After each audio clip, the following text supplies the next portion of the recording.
할렐루야. 사랑하는 임마누엘 교회 성도 여러분, 평안한 주일 오후 보내고 계십니까? 오늘도 저와 함께 성경은 드라마다 14번째 시간 함께 하도록 하겠습니다. 홀로 계신 분들은 또 혼자, 가족분들과 함께 계신 분들은 혼자 보지 마시고 또 가족들과 다 함께 이 강의 보시면서 은혜 넘치는 그런 주일 오후 되시기를 간절히 축복합니다. 자, 우리 먼저 숙제 점검부터 해보도록 하겠습니다. 지난 숙제는요, 마가복음 8장, 그 중에서도 27절부터 38절까지를 읽어오고요, 또 14장 전체를 읽어오는 것이었습니다. 다 읽으셨습니까? 다 읽으신 분들은 이제 저와 함께 다음 강의를 넘어가고요. 혹시나 못 읽으셨다면 지금 잠시 멈추시고 빠른 시간 읽으시고 다시 강의를 들어오시면 좋을 것 같습니다. 자, 그러면 성경 다 읽으셨다라는 전제하에 시작해 보도록 하겠습니다. 자, 오늘 강의는요, 크게 두 파트로 이루어져 있습니다. 예루살렘을 향해서 가는 그 길에 일어난 일, 그리고 예수님께서 예루살렘에 도착하셔서 일어난 세 가지의 예수님의 행동, 이것을 중심으로 해서요, 한번 오늘 강의 해보도록 하겠습니다. 자, 이 성경이라는 드라마에서 예수님의 이야기가 절정이라면 이제 그 예수님의 이야기 가운데서도 최고의 절정이라고 할 수 있는 그 십자가 사건을 향해서 이제 마지막으로 달려가는 단락이 바로 오늘 강의가 되겠습니다. 정말 그야말로 이 드라마 또는 영화에서 최고 절정, 클라이맥스를 향하여서 가는, 이게 만약에 전쟁 영화라면 그 영화의 마지막 전투 장면을 앞둔 바로 그 앞에 장면까지 오늘 이야기가 전개가 되는 것이죠. 우리 지난 시간에 보았던 내용을 다시 한번 떠올려보면요, 예수님께서 짧은 이방 지역 방문을 통하여서 베드로의 고백을 들으시고 또 변화산 사건을 또 제자들에게 보여주시죠. 자, 이런 사건들을 통해서 예수님이 어떤 분이신지를 제자들에게 명확하게 드러내 보여 주십니다. 그럼에도 불구하고 제자들은 예수님이 어떤 분이신지를 여전히 이해하지 못하고 있었죠. 예수님께서 십자가로 가셔야 한다는 것을 제자들은 아직 이해하지 못하고 있었습니다. 그렇지만 이것을 아직 이해하지 못한 제자들과 함께 예수님은 예루살렘을 향해서 이제 출발하십니다. 제자들도 그렇고요, 예수님도 그렇고 예루살렘을 향해 나아가는 목적은 이제 최후의 전투를 위해서입니다. 그런데 그 최후의 전투를 바라보는 시각이 제자들과 예수님이 확연하게 달랐던 것이죠. 제자들, 그리고 더 폭넓게는 유대인들은 이것이 현재 눈에 보이는 그 세상 정권과의 최후 전투였다면 예수님은 눈에 보이지 않는 흑암의 권세와의 최종 이 대결을 위하여서 예루살렘을 향하여 가게 됩니다. 자, 십자가를 향해 가시는 길에 예수님은요, 두 가지를 중점적으로 가르칩니다. 첫 번째는 고난이 필요하다라는 거고요. 두 번째는 제자가 되기 위해 치러야 하는 대가에 대해서 말씀하십니다. 자, 제가 아까 이 성경이라는 드라마가 만약에 전투 영화라면, 전쟁 영화라면 이렇게 제가 얘기를 했는데요. 정말 이 예루살렘은 마지막 이 드라마의 최고 전투가 벌어지는 장소입니다. 하나님 나라와 이 악의 권세 사이에 마지막 전투가 벌어지게 되는 것이죠. 자, 그런데 이 전투를 통해서 하나님의 나라가 승리하고 정말 그 깃발을 꽂고 도래하기 위해서는요, 반드시 필요한 것이 있는데 그것이 뭐냐면 예수님의 십자가입니다. 예수님은요, 십자가에서 고통을 당하셔야만 합니다. 자, 우리 마가복음 말씀 보니까요, 예수님께서 이렇게 말씀하시죠. 먼저 많은 고난을 받으며 이 세대에게 버림바 되어야 할지니라. 인자가 이방인들에게 넘겨져 희롱을 당하고 능욕을 당하고 침뱉음을 당하겠으며 그들은 채찍질하고 그를 죽일 것이나 그는 3일 만에 살아나리라. 먼저 예수 그리스도가 고난을 받아야 된다라고. 능욕당하고 침뱉음과 채찍질을 당해야만 한다라고. 그래야만 예수님이 이 땅에 오신 그 이유와 목적, 하나님 나라의 도래를 이루고 성취할 수 있다라고 말씀하셨죠. 하지만 제자들은 이것을 이해하지 못했습니다. 사실 예수님은요, 여러 번 이것을 제자들에게 예고하셨습니다. 십자가 사건을 예고하셨죠. 그리고 구약에 예언된 그 고난받은 종을 통해서도 사실 제자들은 충분히 이것을 알 수 있었습니다. 하지만 제자들은 아직도 이것을 이해하지 못했죠. 그래서 예수님은 제자들과 이 예루살렘을 향해 가는 이 길 가운데 예수님은 제자들에게 제자도를 가르치십니다. 예수님은요, 제자들에게 제자가 되기 위해서는 어떻게 해야 되는지, 예수님의 참 제자는 어떤 존재인지를 이 예루살렘을 향해 가는 그 길에 가르쳐 주시는 것이죠. 제자도에 대한 집중 훈련이 바로 예루살렘을 향해 가는 그 길에 이루어지게 됩니다. 자, 이 누가복음 9장을 보면요, 예수님께서 제자들에게 제자의 삶은 무엇인지를, 제자를 부르실 때 어떻게 부르신지를 통하여서 알려주십니다. 자, 예수님 말씀하시죠. 제자는요, 하나님 나라를 전파하는 자입니다. 자, 그런데 그 하나님 나라를 전파하는 하나님의 제자는요, 손에 쟁기를 잡고 뒤를 돌아볼 수가 없는 것입니다. 예수님을 따라가는 자는요, 자기를 부인하고 날마다 자기의 십자가를 지고 예수님을 따라가야 됩니다. 목숨을 구원하고자 하면 잃을 거지만 누구든지 예수님을 위하여 제 목숨을 잃으면 구원을 받을 것이라고 그렇게 말씀하셨습니다. 이것이 바로 예수님이 가르쳐주시는 제자도입니다. 이것이 바로 예수님께서 제자들에게 가르쳐주신 예수님을 따라 살아가는 방식입니다. 자, 이렇게 예루살렘을 향해 가는 그 길 가운데에 예수님은 제자들에게 다시 한번 이 제자도를 집중적으로 가르치시고요. 그 다음에 예루살렘에 드디어 입성을 하시죠. 자, 예루살렘에 입성하신 예수님께서는요, 그 예루살렘에서 세 가지의 행동을 통하여서 하나님 나라를 상징적으로 보여주십니다. 자, 이 세 가지의 상징적인 행동이 무엇이냐? 자, 첫 번째는요, 예수님은 예루살렘에 입성하시면서 나귀를 타고 입성하십니다. 자, 예수님이 나귀를 타고 예루살렘에 들어가셨다라는 것은 무엇을 선포하는 거냐면, 하나님이 이스라엘과 모든 민족을 다스리는 왕이 되기 위해 예루살렘으로 돌아오고 계신다라는 것을 선포하는 행위입니다. 즉, 예수님은 다윗의 왕자에 앉으실 만한 분이다라는 것을 선포하는 행위죠. 왜 그렇습니까? 스가랴 9장 말씀에 보니까요, 오실 메시아에 대하여서 예언하는 말씀이 나오는데요, 거기 보니까 나귀를 타고 오신다라고 말씀하고 있죠. 이 예언의 말씀이 성취되는 것을 이스라엘 백성들에게 보여주고 계신 겁니다. 사실은요, 우리가 지난 신구약 중간기를 배우면서 이 유다 마카베오에 대해서 들었는데요, 이 유다 마카베오도 이 혁명을 일으켰죠. 그때 이 셀레우코스 군대와 전쟁을 벌이는데요, 그때 승리를 한 다음에 예루살렘을 향해서 입성하면서 이 말을 타고 들어왔습니다. 그래서 예루살렘에 들어오는 모습 보면서 많은 사람들은 정말 이스라엘이 고대하고 정말 기다렸던 그 왕국이 실현되겠구나라고 기대했지만 사실은 실현되지 못하였죠. 그래서 유대인들은 여전히 다윗과 선자들에 의하여서 약속된 그 우주적인 하나님 나라를 세울 그 왕을 계속해서 기다리고 있었습니다. 그리고 그 모습을 예수님께서 보여주시는 거죠. 그래서 그 모습 보면서 사람들은 환호합니다. 하지만 예수님은 그들이 생각하는 왕의 모습으로 오시지 않았죠. 예수님은요, 겸손하고 온유한 왕으로 오셨습니다.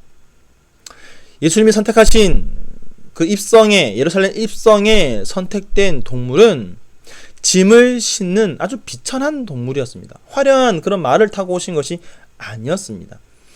예루살렘에 살고 있는 유대인들은 그들이 맞이할 왕이 정치적인 정복을 해줄 거라고 기대했지만 사실 예수님은 그런 정치적인 정복이 아니라 겸손과 섬김의 왕으로 오셨죠.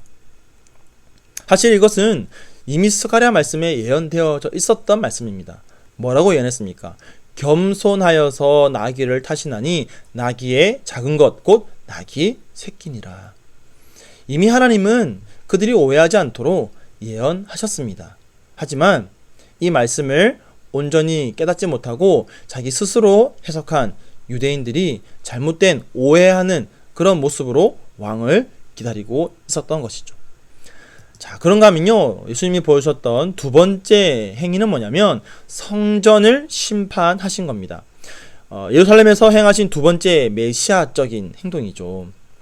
자, 여러분, 성전은 어떤 곳입니까? 성전은요, 이 유대인들에게 있어서 유대교의 가장 중요한 장소, 상징적인 장소입니다. 왜냐하면 하나님께서 자기 백성 가운데 거하시는 곳이 바로 성전이기 때문이죠. 종교를 넘어서 정치, 사회, 경제적으로 가장 중요한 곳이 바로 이 성전이었습니다. 무엇보다 이 성전은요, 이제 다가올 하나님 나라에 대한 소망을 품고 있는 그 유대인들의 그 소망이 담겨 있는 소망의 중심지였습니다. 아까 보았던 유다 마카베오도요, 혁명을 이룬 다음에 이 성전을 깨끗하게 하였습니다. 하지만 아까 말씀드렸듯이 이 유다 마카베오는 성전을 깨끗하게 한 행위까지는 이스라엘 백성들이 그렇게 기대했던 그런 모습을 보여주었지만 더 나아가지 못하였죠. 이제 오실 진정한 메시아는 반드시 이 땅을 통치하기 위해서 성전으로 돌아오실 것입니다. 여러분, 지금도요, 예루살렘에 가보면요, 예루살렘 이 성벽에 8개의 이 성문이 있는데요, 나머지 문은 다 열려있고 개방되어 있지만 한 문은 여전히 굳게 닫혀 있습니다. 거기가 어디냐면 바로 황금문입니다. 지금 사진으로 보고 계신 이 문인데요, 여러분 화면에 보실 때 왼쪽에 있는 모습은요, 성벽 바깥에서 보는 모습이고요. 이건 제가 인터넷에서 가져온 사진이고, 이제 오른쪽에 있는 사진은 그 성벽 안에서 바라보고 있는 황금문의 모습입니다. 이것은 제가 직접 찍은 사진인데요. 보시면 이 문이 굳게 막혀져 있는 것을 볼 수 있죠. 지금도 이 유대인들은요, 어떤 믿음을 가지고 있냐면, 메시아가 다시 올 때, 하나님이 다시 돌아오실 때에 반드시 이 문을 통하여서 오실 거라고 믿고 있습니다. 그래서 이 문은 하나님이 다시 성전으로 들어오실 그때까지 굳게 닫혀 있는 것이죠. 에스겔서에 보면은 하나님께서 이 성전을 나오시고 이 성벽을 나가시는 모습이 나오는데요, 그때 나가셨던 그 모습 그대로 다시 이제 돌아오실 그 문이 바로 이 황금문이라고 믿고 있는 것이죠. 그런가 하면 또 메시아가 올 때에 가장 먼저 이 성 안으로 또 성전으로 들어가는 문이 이 황금문이라는 믿음 때문에, 여러분 보시면 이 황금문 바로 앞에 무엇이 있습니까? 무덤 혹시 보이십니까? 돌무덤. 사람들이요, 이 황금문 앞에, 또 황금문 가장 가까운 이 감난산에요, 여러 수많은 무덤들을 이렇게 가지고 있습니다. 왜냐하면 메시아가 이곳으로 오실 거기 때문에 가장 먼저 이곳에 있으면 부활할 거라는 그런 잘못된 믿음 또 환상 때문에 여기에 이렇게 무덤을 가지고 있는 것이죠. 여러분, 이처럼 유대인들은요, 하나님께서 다시 성전으로 들어오실 것이다, 다시 성전으로 돌아오실 것이다 라고 그렇게 믿고 있습니다. 그렇게 성전으로 다시 돌아오셔서 하나님은 이교도들, 이방인들과 또 이교 관습, 또 거기에 타협하고 있는 또 유대인들을 심판하실 거라고 믿고 있습니다. 예루살렘 군중들은 예수님이 바로 그런 기대를 이루어 주시기를 기다렸죠. 하지만 예수님은 정반대의 모습을 보여주시죠. 먼저는 예루살렘을 바라보면서 우십니다. 그들의 오해하는 모습 보면서 눈물을 흘리시죠. 자, 그런가 하면 성전을 향해 가면서 두 가지 행동을 보여주시는데요. 첫 번째는 뭐냐면 열매 맺지 못하는 무화과 나무를 저주하십니다. 이것은 열매 맺지 못하는 그 이스라엘 민족에 대한 심판을 말씀하시는 거죠. 자, 그런가 하면 성전을 정화하십니다. 성전을 청결케 하시죠. 이것 또한 그 유대인들의 민족적인 상징이고 또 중심인 그 성전에서 희생제사를 위하여서 팔고 있는 그 동물들을 다 쫓아내고 또 돈 바꾸는 그 성전에서 일하는 자들의 상을 뒤엎으면서 하나님은 이방인들을 심판하는 것이 아니라 열매 맺지 못하는 바로 그 이스라엘 백성들을 심판하실 거라고. 세상의 빛으로 하나님은 이스라엘 백성들을 불러주셨는데 그들은 세상의 빛을 비추는 존재가 아니라 오히려 세상과 단절되고 세상과 분리되는 그런 분리주의적인 특권을 그들은 누리려고 했던 것이죠. 그것을 예수님은 지금 강하게 책망하시면서 심판하시는 겁니다. 바리새인들의 그 분리주의가 굉장히 잘못된 것임을 예수님께서 가르쳐 주시는 것이죠. 그러면서 성전을 정하신 다음에 무엇을 말씀하십니까? 내 집은 만민이 기도하는 집이라. 이제 예수님은 성전이 만민이 기도하는 집, 또 만백성이 이스라엘의 그 하나님을 인정하는 장소가 될 것이고 그래야만 한다라고 말씀하십니다. 새 성전이신 예수님, 그 예수님의 부활 생명이 하나님께서 본래 의도하셨던 그대로 모든 민족의 빛이 될 수 있도록 이 성전에 대한 심판은 반드시 이루어져야 한다는 것을 말씀하시는 것이죠. 자, 마지막으로요, 예수님이 예루살렘에서 보여주신 세 번째 이 상징적인 행동은 바로 6월절 식사를 통하여 보여주신 죽음을 나타내신 것입니다. 자, 예수님은요, 예루살렘에 입성하시는데 언제 입성하셨냐면 6월절 기간에 입성하셨습니다. 그래서 그 6월절 기간에 식사를 하시죠. 자, 이 식사에서 예수님은 하나님의 나라가 온 민족 가운데 임하는 데 있어서 절정이 되는 그 사건을 상징적으로 극화해서 보여주십니다. 자, 유대인들은요, 이 6월절 기간에 식사를 하는데 왜 하냐면 두 가지 의미가 있습니다. 첫 번째는요, 그들의 조상들이 애굽에서 탈출하였던 그 출애굽을 기억하는 의미가 있고요. 또 한 가지는 새 출애굽에 대한 소망을 가지고 있습니다. 하나님께서 그 과거 조상들을 애굽에서 구원해 주셨듯이 지금 로마의 압제에 있는 그들도 하나님께서 구원해 주실 것이라는 그 소망으로 이 6월절 식사를 당시 1세기 유대인들은 하고 있었죠. 하지만 예수님은 그 6월절 식사에 새로운 의미를 부여하십니다. 어떤 의미를 부여하십니까? 떡과 잔을 나누시면서 예수님께서는요, 그 6월절의 이야기와 예수님 자신의 이야기를 하나로 묶으십니다. 떡을 떼시면서 이것은 내 몸이니라 라고 말씀하시죠. 예수님은 곧 죽으실 것인데 그 죽음은 자기 백성들에게 생명을 주는 죽음이라고 말씀하십니다. 자, 6월절 이 떡이 이스라엘 백성들이 애굽의 종살이에서 구원받은 일을 기억하게 하듯이 예수님의 죽음은 이스라엘 백성들, 더 나아가서는 온 열방을 구원하실 그 예수님의 그 마지막 최종적인 구원의 수단이 될 거라는 것을 이 6월절 식사를 통하여서 기억하도록 만들어 주시는 것이죠.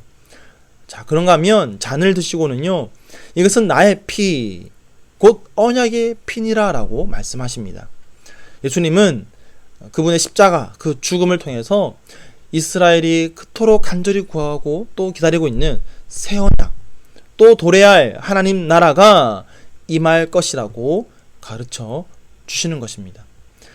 과거 시내산에서 모세가 하나님과 이스라엘 백성들 간의 그 언약을 맺을 때에 피를 뿌렸듯이 이제는 예수님의 그 십자가의 보혈이 언약의 피가 되어서 하나님 나라가 이 땅 가운데 도래하게 할 것이라는 것이죠. 이제 하나님 나라의 백성들이 예수 그리스도의 그 보혈을 통하여서 이 땅 가운데 새 언약의 백성으로 살아가게 될 것입니다. 결국 하나님의 나라는 예수 그리스도의 그 죽음을 통해 오게 될 것이라는 것을 이 유월절 식사를 통하여서 상징적으로 나타내 보여 주시는 것이죠. 자, 이렇게 예수님은 세 가지의 상징적인 행동을 통하여서 예수님의 그 사역들, 또 예수님께서 이 땅에 오셔서 이루시고 도래케 하실 그 하나님의 나라가 어떠한 모습인지 가르쳐 주십니다. 이렇게 가르쳐 주시는 것은 제자들이 여전히 하나님 나라에 대하여 오해하고 있기 때문이죠. 그래서 예수님과 함께 그 예루살렘으로 오는 그 길에 제자도에 대하여 가르쳐 주시고, 또 예루살렘에 오셔서는 하나님 나라에 대하여서 가르쳐 주시는 것입니다.